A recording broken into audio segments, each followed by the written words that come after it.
نحن نقص عليك أحسن القصص بما أوحينا إليك هذا القرآن وإن كنت من قبله لمن الغافلين۔ اے پیغمبر، ہم اس قرآن کے ذریعے سے جو ہم نے تمہاری طرف بھیجا ہے تمہیں ایک نہایت اچھا قصہ سناتے ہیں اور تم اس سے پہلے بے خبر تھے۔ بسم اللہ الرحمن الرحیم وصلی اللہ علی النبی الکریم۔ ناظرین، آج کا ہمارا موضوع ہے آخرت میں اللہ کی معرفت ہی کام آئے گی۔ مولانا رومی رحمہ اللہ تعالی نے سلطان محمود غزنوی رحمہ اللہ تعالی کا ایک عجیب واقعہ لکھا ہے جو بڑا عبرت خیز اور سبق آموز ہے۔ وہ یہ کہ سلطان محمود غزنوی کے زمانے میں چوروں کا کچھ زور ہو گیا اور بادشاہ اس کی وجہ سے بہت پریشان ہوا اور چوروں کو پکڑنے کے لیے ایک عجیب تدبیر نکالی کہ شاہی لباس اتار کر چوروں کا سا پھٹا ہوا پرانا لباس پہن لیا اور شہر میں گشت کرنے لگا۔ ایک جگہ پر دیکھا کہ بہت سے چور اکٹھے بیٹھے ہوئے آپس میں باتیں کر رہے ہیں۔ بادشاہ بھی ان میں بیٹھ گیا۔ چوروں نے پوچھا کہ تم کون ہو؟ بادشاہ نے کہا میں بھی تم جیسا ہوں۔ چوروں نے سمجھا کہ یہ بھی کوئی چور ہے۔ انہوں نے کہا کہ تم اپنا کوئی ہنر بتاؤ، اگر تمہارے اندر کوئی ہنر ہوگا تو تم کو اپنے ساتھ شریک کر لیں گے ورنہ نہیں۔ بادشاہ نے کہا کہ پہلے آپ لوگ اپنا اپنا ہنر بتاؤ، پھر میں اپنا ہنر بتاؤں گا۔ ایک چور نے کہا کہ میں اونچی سے اونچی دیوار باندھ کر مکان میں داخل ہو جاتا ہوں، اگرچہ بادشاہ کا قلعہ ہی کیوں نہ ہو۔ دوسرے نے کہا کہ میری ناک کی یہ خاصیت ہے، کسی جگہ کی مٹی سونگھ کر بتا دیتا ہوں کہ یہاں خزانہ ہے یا نہیں۔ تیسرے چور نے کہا کہ میرے بازو میں اتنی طاقت ہے کہ میں گھر میں گھسنے کے لیے اس میں سوراخ کر سکتا ہوں۔ چوتھے چور نے کہا کہ میں ماہر حساب ہوں، PhD کیا ہوا، کتنا ہی بڑا خزانہ کیوں نہ ہو چند لمحوں میں حساب لگا کر تقسیم کر دیتا ہوں۔ پانچویں چور نے کہا کہ میرے کانوں میں یہ ایسی خاصیت ہے کہ میں کتے کی آواز سن کر بتا دیتا ہوں کہ کتا کیا کہہ رہا ہے۔ چھٹے چور نے کہا کہ میری آنکھ میں یہ خاصیت ہے کہ جس چیز کو رات میں دیکھ لیتا ہوں دن میں اس کو پہچان لیتا ہوں۔ اب بادشاہ نے کہا کہ میری داڑھی میں یہ خاصیت ہے کہ جب مجرمین کو پھانسی کے لیے جلاد کے حوالے کیا جاتا ہے اس وقت اگر میری داڑھی ہل جاتی ہے تو مجرمین پھانسی کے پندے سے بچ جاتے ہیں۔ چونکہ وہ بادشاہ تھا اس نے ایک خاص لطیف انداز سے اپنا ہنر اور کمال بیان کیا۔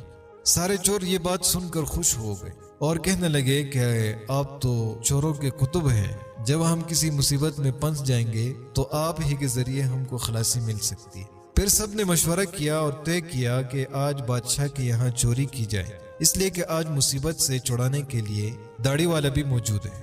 لہٰذا سب کے سب بادشاہ کے محل کی طرف چل پڑے۔ راستے میں کتا بھونکا تو کتے کی آواز پہچاننے والے نے کہا کتا کہہ رہا ہے کہ بادشاہ تمہارے ساتھ ہے، لیکن چور پھر بھی چوری کے ارادے سے باز نہ آئے اور بادشاہ کے یہاں چوری کر ڈالی اور خزانہ لوٹ لیا اور جنگل کی طرف آئے اور وہاں بیٹھ کر ماہر حساب نے حساب لگا کر چند منٹوں میں سب تقسیم کر دیے۔ بادشاہ نے کہا کہ سب لوگ اپنا اپنا پتہ لکھوا دو تاکہ آئندہ چوری کرنا ہو تو ہم سب لوگ آسانی سے جمع ہو سکے۔ سب کا پتہ نوٹ کر لیا گیا اور سب نے اپنا اپنا راستہ لیا۔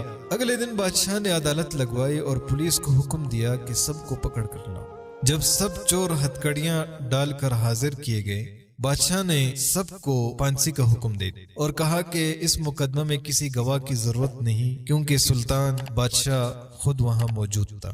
یہاں ایک بات ضمناً عرض کرتا ہوں کہ اسی طرح قیامت کے دن اللہ کو کسی گواہ کی ضرورت نہیں ہوگی، اس لیے کہ وَهُوَ مَعَكُمْ أَيْنَمَا كُنْتُمْ، تم جہاں بھی ہو وہ تمہارے ساتھ ہے۔ اگر تم 2 ہو تو تیسرا خدا ہے، 4 ہو تو 5واں خدا ہے۔ جب تم بدکاریاں کرتے ہو تو اللہ سب دیکھتا ہے، اللہ کو کسی گواہ کی ضرورت نہیں۔ اس کے باوجود قیامت کے دن بندوں پر اتمام حجت کرنے کے لیے ہاتھوں اور پیروں کی، فرشتوں کی اور صحیفہ اعمال کی گواہی ہوگی۔ الغرض جب 6 کے 6 چور پھانسی کے تختہ پر کھڑے ہو گئے تو وہ چور جو آنکھوں کی خاصیت والا تھا اس نے بادشاہ کو پہچان لیا کہ یہ وہی شخص ہے جو رات ہمارے ساتھ تھا۔ وہ تختہ دار سے چلایا کہ حضور کچھ دیر کے لیے امان دی جائے اور آپ سے تنہائی کا موقع دیا جائے۔ بادشاہ نے کہا ٹھیک ہے، تھوڑی دیر کے لیے پھانسی کو موقوف کر دو اور اس کو میرے پاس بھیج دو۔ اس نے حاضر ہو کر عرض کیا کہ ہر یک کی خاصیت خود رانمود، ہر ایک نے اپنی اپنی خاصیت بتا دی، ہر ایک نے اپنا ہنر بتا دیا۔ ہمارے وہ ہنر جن پر ہم کو ناز تھا، انہوں نے ہماری بدبختی کو اور بڑھایا کہ آج ہم تختدار پر ہیں۔ اے بادشاہ، میں نے آپ کو پہچان لیا کہ آپ نے وعدہ فرمایا تھا کہ جب مجرموں کو تختدار پر چڑھایا جاتا ہے، اگر اس وقت میری داڑھی ہل جاتی ہے تو مجرمین پھانسی سے نجات پا جاتے ہیں، لہٰذا آپ اپنا ہنر ظاہر فرمائیں تاکہ ہماری جان خلاصی پائے۔ سلطان محمود نے کہا کہ تمہارے ہنروں نے تو تمہیں مبتلا قہر کر دیا ہے، لیکن یہ شخص جو سلطان کا عارف ہے، پہچاننے والا ہے، اس کی چشم سلطان شناسی کے طفیل میں تم سب کو رہا کیا جاتا ہے۔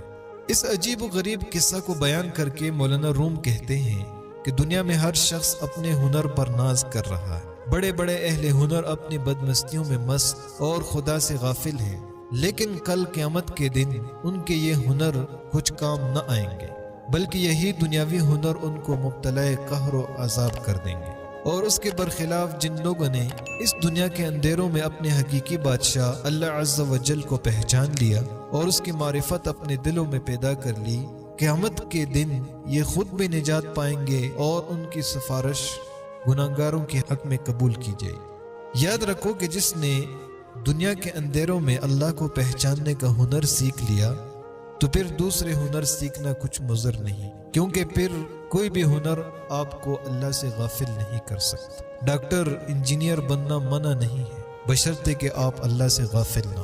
اس حکایت سے معلوم ہوا کہ چشم سلطان شناس ہی کام آئی، باقی ہنر تختدار پر لے گئے۔ اسی طریقے پر دنیا کے تمام کاروبار جو اللہ سے غافل ہو کر کیے جاتے ہیں، وہ آخرکار انسان کو تباہی و بربادی میں ڈال دیتے ہیں، لیکن جب کوئی شخص اللہ کی معرفت کا نور حاصل کر لیتا ہے اور وہ اللہ سے غافل ہونے کے بجائے اللہ کا عاقل بن جاتا ہے تو وہ شخص خود بھی نجات پاتا ہے، دوسروں کو بھی نجات دلانے کا ذریعہ بن جاتا ہے۔